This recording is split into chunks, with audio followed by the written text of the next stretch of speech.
Hello everyone, I hope you are doing well. Today is October the 9th, and I thought I will share with you my experience with the prenatal postnatal teacher training in India, in Bangalore. I did it with the Art of Living, so with the school Sri of Yoga. Okay? Sri School of Yoga. I have made some notes here, so I will be looking into my notes to ensure I don't forget anything. So, when did I go to India? I flew to India on the 3rd of August 2024 at 3 p.m. I flew with Qatar Airways. I flew business. For me, it was very important to fly business because it's such a long trip until it's like almost 14 hours with a stopover. But it's quite a long trip, so I wanted to invest. For me, flying business, the first class, it's really an investment on my health. So I wanted to get to India really well rested because my training was starting on the 5th. So I arrived I took the flight on the 3rd on Saturday, and then I arrived on the 5th in the morning, like 6 in the morning, on the 4th, sorry, on Sunday the 4th, 6 in the morning, because in the afternoon at 5 in the afternoon on Sunday, the same day, we were having the orientation day, where they explain you where you initiate, right? You start the introduction to the program, and then officially then we kick it off on Monday the 5th at 6:30. So I don't know if you ever been to India, but in India, normally you wake up very, very early. You don't start at 8 or so. You start at 6:30 in the morning, and then you finish quite late at 10. At least that's with the school, with the Sri Yoga, with the Sri School of Yoga. So on Monday, the first 2 days we start at 6:30. We must be in the yoga room at 6:30 to start with our practice, or sadhana it's called as well. The first 2 days, but then the rest of the days is at 6. We need to be at 6 there, so we need to wake up a little bit earlier. And so for me it was important to travel first class so that I will be there well rested. The business class with Qatar. So my flight was with Qatar Airways, and I had a stopover in Doha, the airport of Doha, which is my favorite airport in the world. I could spend there hours. So it's everything so clean, and you have everything that you need. It's very, very nice. And then flying back, I was flying back with Emirates Airways. So going, I did business, and then coming back with Emirates first class. So it was my first time flying first class. And when you fly first class, you have your suite, the shower where you can shower. And actually, when I flew back, I was the only one on the plane.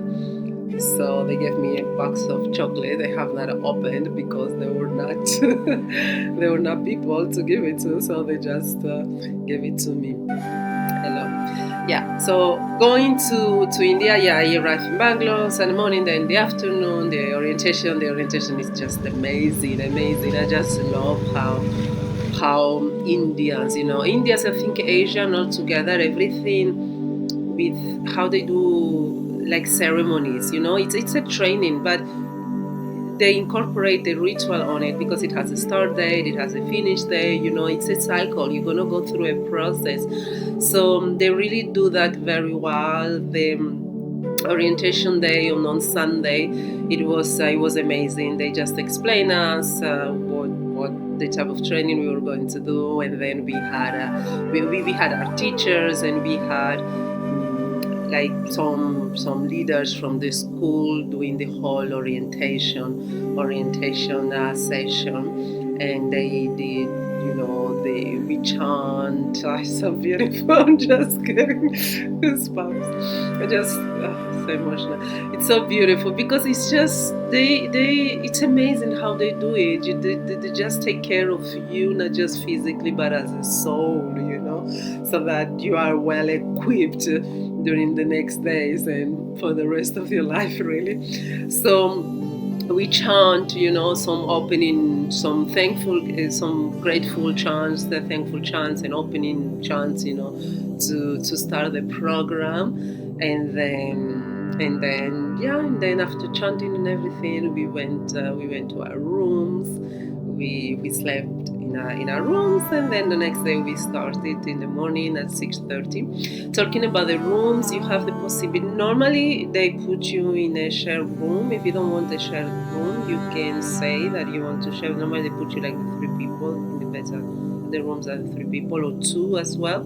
They're normally 3 people, and you can ask for a single room. And actually, I had asked this before going, but they told me, well, because Gurudev, he's the founder. They are living. He's gonna be here, and normally in those cases, a lot of people want to be there in the ashram. I went to an ashram, so they tell me, well, we cannot guarantee you a single room. Just come, and then once we will be here, you will be here. We will see. So you have to be a little bit flexible.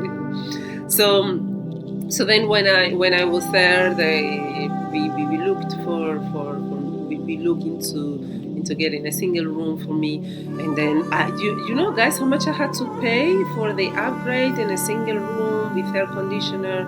I think how much was it? It was $140 per night, like an upgrade.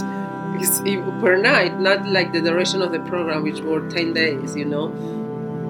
So I was like, excuse me, I mean, these prices, this is just too much. So I didn't get the upgrade, but then what they did, they put me in a share room. They put me with an international student. If you are not from India, they call you international student. So there was a girl from India, from Germany.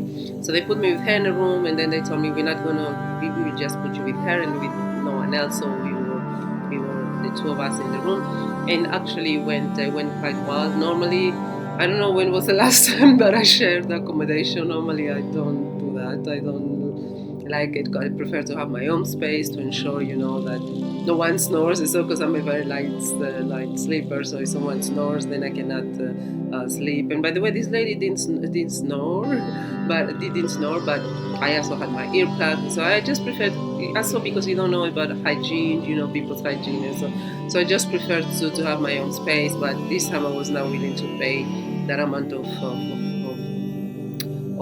money, just to upgrade. But in the end, it turned out very, very well. We are connected. We still connected. This girl from Germany and myself, and it was quite good sharing with her. What else here I can tell you? Yes. So Monday we started. So I'm going to explain you a little bit how are the days structured. So you start at 6:30, 6 in the morning. You start with the sadhana. So sadhana, it means the practice, right? So we start with breath work. So the Art of Living has a specific breath work program. It's called Sudarshan Kriya. So everyone who does the yoga teacher training has to have done the Sudarshan Kriya. So this is like this. This prenatal postnatal yoga, because it's so specialized. It's a further training after you do the 200 hours. So there were people from other schools, and they didn't know about Sudarshan Kriya, about the breath work, so they had to do it before they could join our program. But the course is very simple. It's 3 days, and it's very, very good. So we start the day with the breath work and with Sudarshan Kriya. Well, we do yoga, then to prepare the body, then we do the breath work, we do the meditation. So that's basically until 2, and then until 8. Sorry. So like about 2 hours, and then 1 hour and a half, 2 hours, and then we go for breakfast, and then at 9:30 we come back and we do something that it's seva. It's just work, selfish work around the place. It can be like picking up flowers in the garden, picking up leaves in the garden, helping in the kitchen. And this time we were all really in the garden and cleaning the yoga hall where we were practicing. So those were really the activities, and we will do that like for about, sometimes it was like 40 minutes, sometimes like 50 minutes, so depending on when when the next class was starting. But normally it's planned like for 50 minutes, and then 9:30 at about 10:30 you will start the classes with the teachers. The theory, we have excellent teachers because the Art of Living, the Sri Yoga School is part of the Art of Living. The Art of Living has a faculty of highly educated people, amazing. So we had a teacher that was that was an astrologist. For instance, we had lessons in astrology. We had lectures in Ayurveda. I don't know if you know what Ayurveda is, but Ayurveda is this natural lifestyle developed 5,000 years ago, and it's to help people to live better from according to nature cycles, from the way they eat, the way they live their lives, they sleep, and so it's a little bit like Chinese traditional medicine. So we had those type of classes, and then we have the practical classes with the teachers who were teaching us the pregnancy classes, the asanas, meditation, the whole mindset of a yoga teacher who will work with the women who want to get pregnant or are pregnant or just get birth. Because it's much more than just physical asanas, physical exercise. Asanas are physical exercise, much more than that. There's, especially when a woman is pregnant, she wants to get pregnant, there's the whole hormonal side. Okay, and that is something that a lot of schools don't teach. They just focus on modifying the asanas and so on. And that's why I didn't want to do it as well. That here, like in the West, I wanted to go to India, especially to the Sri School of Yoga, because the curriculum is just excellent. It's excellent, and as I said, they have a faculty, they have teachers, very, very highly qualified, and I just know that there I will get really very, very good training. So the training is very, very holistic, and like the teacher, we had a doctor, a Ayurveda doctor. She was as well a yoga teacher, for 100 yoga teachers, a teacher. So you see, it's someone really who could really. She was as well a mother. She had just given birth a year ago, so she was someone who could really apply, the Ayurveda knowledge to yoga and to pregnancy yoga. She really understood how we should speak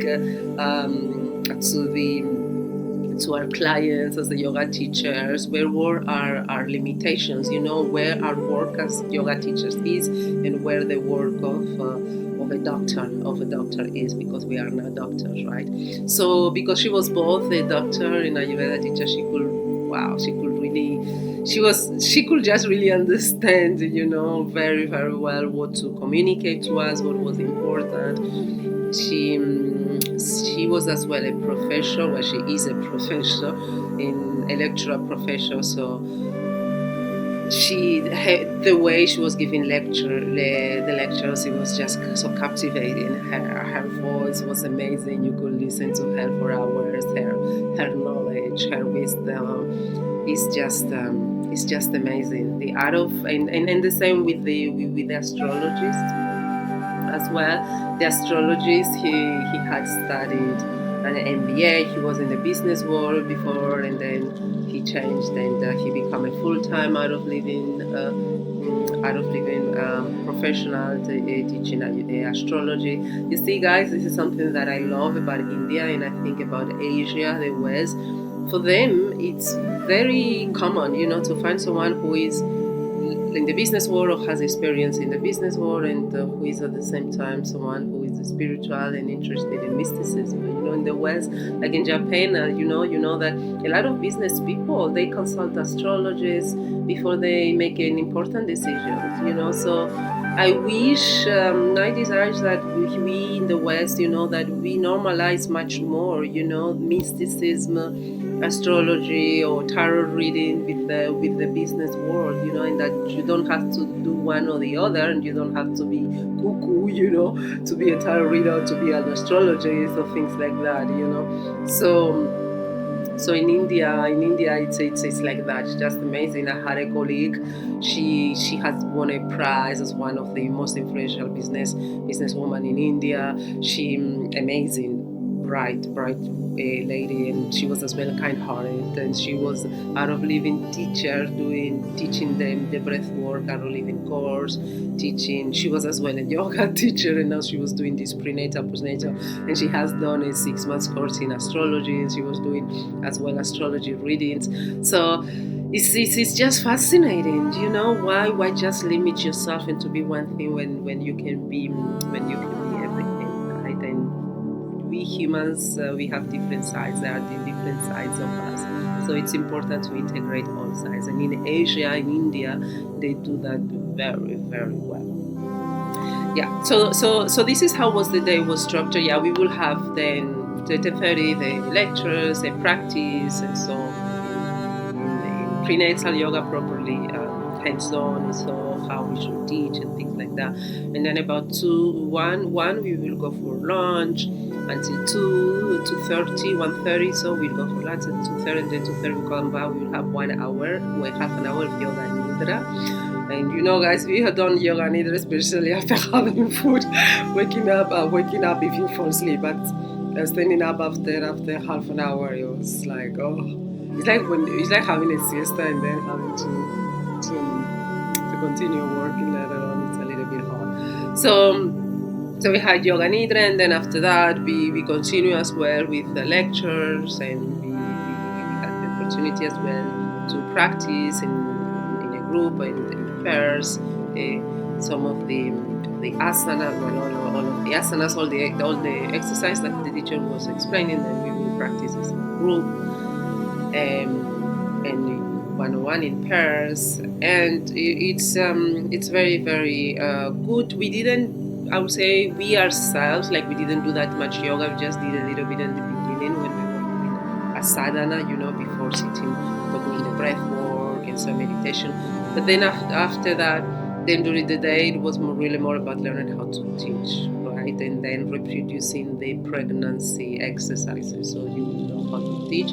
We will do a lot of group activities to brainstorm, like if a woman has this type of special condition, what type of exercises can they not do if they have this type of injury, things like that. So that was very, very good. The training really is it's very good. It's excellent. And then after that we will have like training, this practice training, and so until 6, and then at 6 we'll go for dinner, and then after that we will go for satsang. Satsang, it's singing, right? When people gather together and they sing.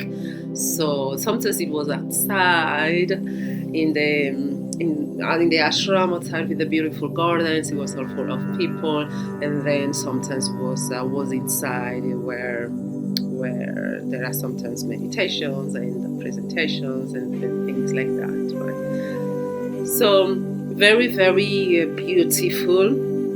And this was the program for after satsang we will just sometimes, the majority of the time, we will come back to the place where we will do yoga, and then we will listen to some wisdom, to something. And 1 or 2 times maybe we had the afternoon free, but really we didn't know when we were going to have the afternoon free. It was not scheduled. The plan actually is not to have any afternoon free, and then you get home, you get to your room like at 10 p.m. You are so tired, and on top of that you have to study. This is something that I always complain to them, you know, that we should have more time to sleep, because then in the next day you have to wake up at 5 in the morning. You don't have time to sleep. You don't sleep your hours, really. You have to study at 10, because during the day, I know that yoga schools during the day, they may leave you a half an hour, 1 hour to study, or 2 hours even. We don't have that. But to be honest, the exercise that we do, the group exercise, if you really collaborate, you know, if you really participate in a group exercise, if you are active, if you are curious, you've done already almost all of the study. You know, in the after evening when you go to your room, it's really just going a little bit through the books, but still you have to go through the book, you have to read it, and you know, it's 10:30, and next day you have to wake up at 5, so then you will study until 12, and then you will you will go to sleep like only for 4 hours, and the next day starting again at 6. So I complained a couple of times about this, but they said that they do it like that so that when you go to the normal life, when you have a lot of things to carry about. It's a little bit, you may feel a little bit overwhelmed, a little bit too much. You can still maintain, your yogi mindset and your yogi attitude in the midst of all that chaos that may be happening around you. That's that explanation, but well, one of the teacher's explanation. But really, I'm of the opinion that when it comes to sleep, we shouldn't compromise our sleep. But I mean, you get through it. It's tough in this sense, in this regard, but you get through it. And during the day, you do as well you do meditation in the morning. You do yoga nidra. It's like a little bit like a siesta. It's not a siesta, but you feel a little bit. You are well rested, so it compensates a little bit. Okay, but. You won't be getting. Don't think that you will be getting your 8 hours of sleep every night because that won't happen.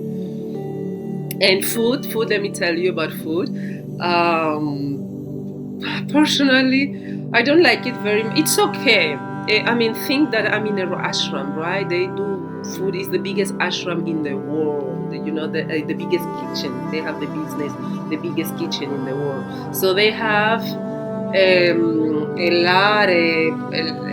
lot to cook. They have many things to cook. So because I was the only international with another lady, they just cook their traditional Indian food. And if you know the traditional Indian food, especially in the south, in Bangalore, you have rice for breakfast. You have sauce, with vegetable for breakfast.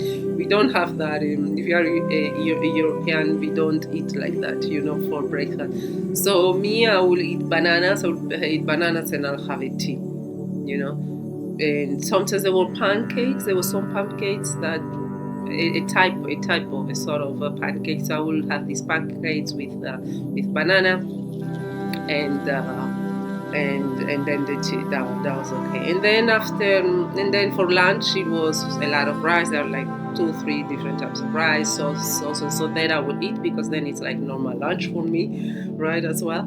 So and then for dinner it was again rice and sauce and vegetarian, of course, vegetarian meal and everything freshly cooked. We don't eat like things have been cooked like for 4 hours, something like that. So everything freshly cooked and everything is all the food that we eat is from the ashram, So this is very, very good. So it's what in yogic lifestyle is called a sattvic food, so food that is healthy, Ayurveda food.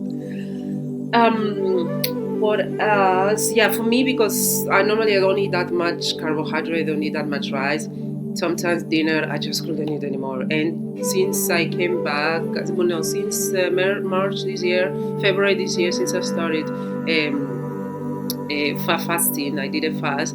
After 4 p.m. I don't eat anything else, So for me, having all that amount of carbohydrates and then having dinner at 6, so it was just too much because there was not a lot of break, difference of time between the lunchtime, a lot of spare time, right, between lunchtime and dinner time. So for me, it was too much. So sometimes I just couldn't eat dinner. For me, it was okay like that. I also could maintain my weight like that because otherwise, if I would just have eaten, I would have come back with at least 5 kilos more. And I just didn't feel like I needed, because as well we weren't burning a lot of calories because the yoga exercises, they are not, especially for pregnant, they are not very, very demanding, and we were there to learn how to teach, not really like to be practicing yoga, which we did a little bit in the morning, but that was all really. So so that's the food. I've heard this girl from Germany. She told me that if you go there, like in Navaratri, now it's Navaratri's time. There are a lot of international people, and then there they do like porridge, like an intercontinental breakfast, vegetarian intercontinental breakfast. They do porridge, they do pancakes, or more proper European or Western. To accommodate the large number of international people they have, but since we were only the two of us, they didn't do that. It's okay. We could manage with the diet. 10 days, it's okay. You can manage. Last year, when I was doing the 200 hours, it was 23 days, and the last days my stomach just couldn't take on more on those sauces. The sauces, the curries, the spices. It was just too much.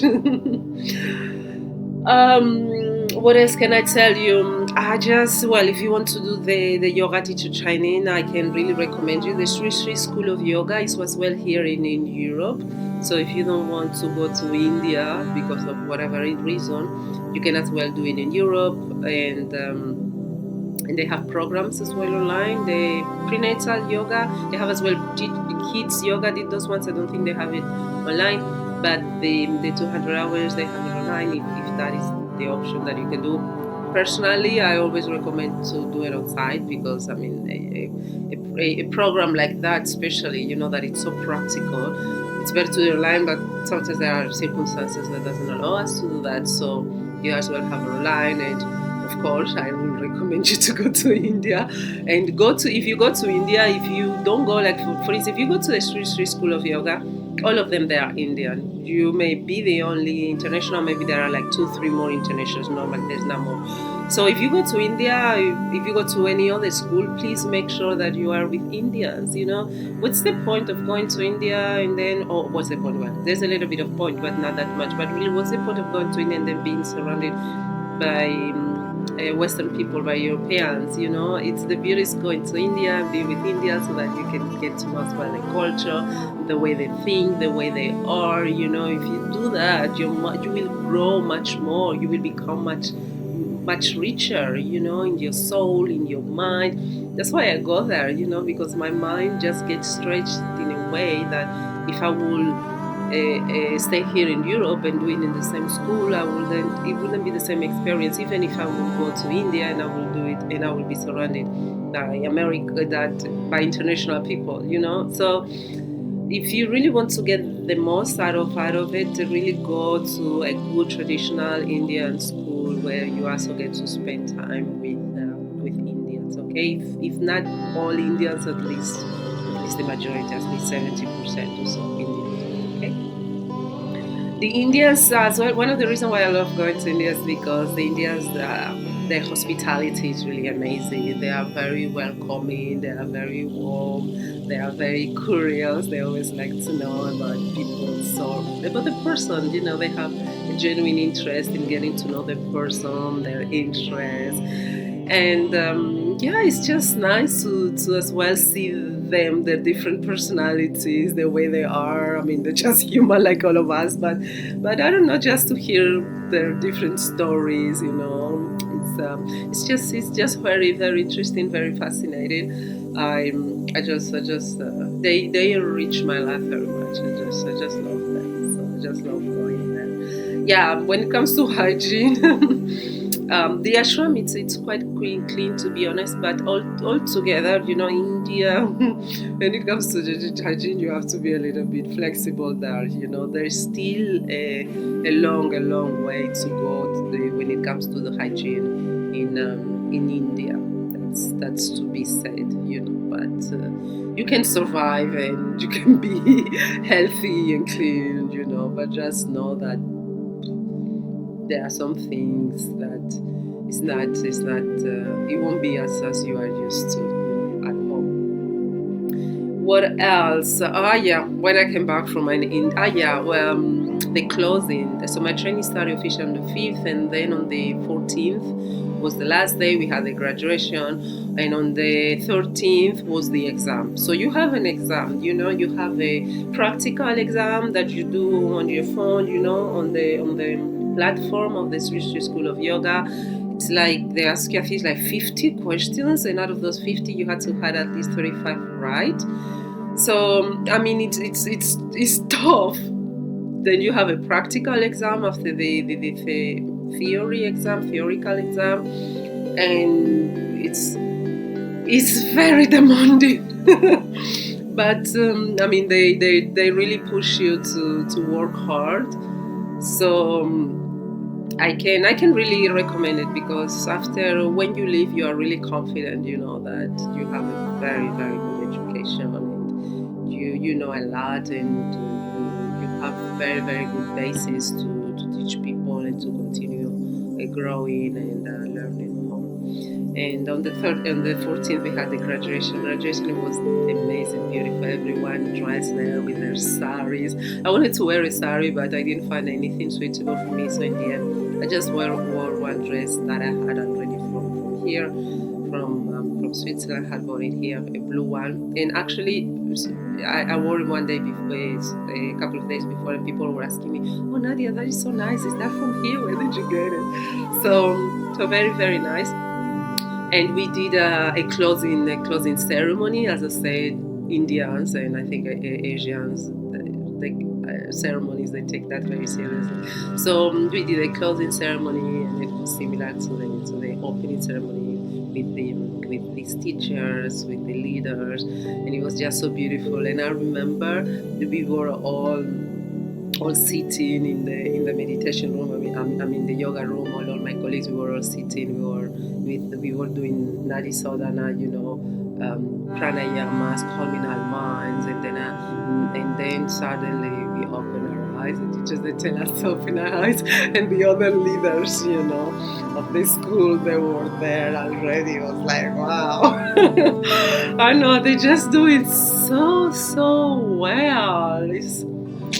It's amazing. The quality of education in India, at least in the Sri Sri School of Yoga that I have experienced, everything is really excellent. So I can really recommend it. And then my flight, I actually wanted to fly back on the 15th on Thursday, but then I flew on the 17th, the 16th, because when I booked my flight, I booked it on the 16th on Friday. I didn't notice that. So on Thursday, I was there, and another colleague was there as well. So we spent the day together. We ate something together. We talked. We got to know each other a little bit more. It was very very nice. And then on Thursday the 15th, on the last day, I injured my left knee. Guys, there are some containers for the dirty clothes that have a cover. Sometimes they are made of iron. So this cover, I open it to put the bed sheets, from my bed and from my colleague, because it was already the last day. We had to clean the room. And then when I open it, the cover made of iron, it falls on my left knee, and I injured my knee very very badly. Not my knee, my foot, my left foot, very very badly. They were just telling me, "Oh, you have to get the tetanus vaccine," and so, but I was not very sure because I was flying the next day. So I was like, I will check in Switzerland. So when I got here on Friday evening, and then in Switzerland, and then I went to the doctor on Monday. So I get the vaccine, tetanus vaccine, and yeah, and then I had to recover for 4 weeks. Really, I will do another separate video about my injury in India. So, but yeah, at least it wasn't during the training, right? Because some people, they got injured during the training, and that's so fine, right? Because there are many things you cannot do during the training. So my injury when I was back, it was a reminder that I needed to have some time off. Guys, if you go to India, places like that, even if you travel business and it's comfortable, you think everything's gonna be, you're gonna be fit, well rested, and so there's a lot there's a lot going on mentally, emotionally. You have, it's another culture, another country, even though it was my second time going, but there's a lot of things going on. And then the training, the prenatal yoga training, it's so deep. Any yoga training is deep, but this one, it's so deep because you go to the root cause. I mean, you go to the foundation of us human beings.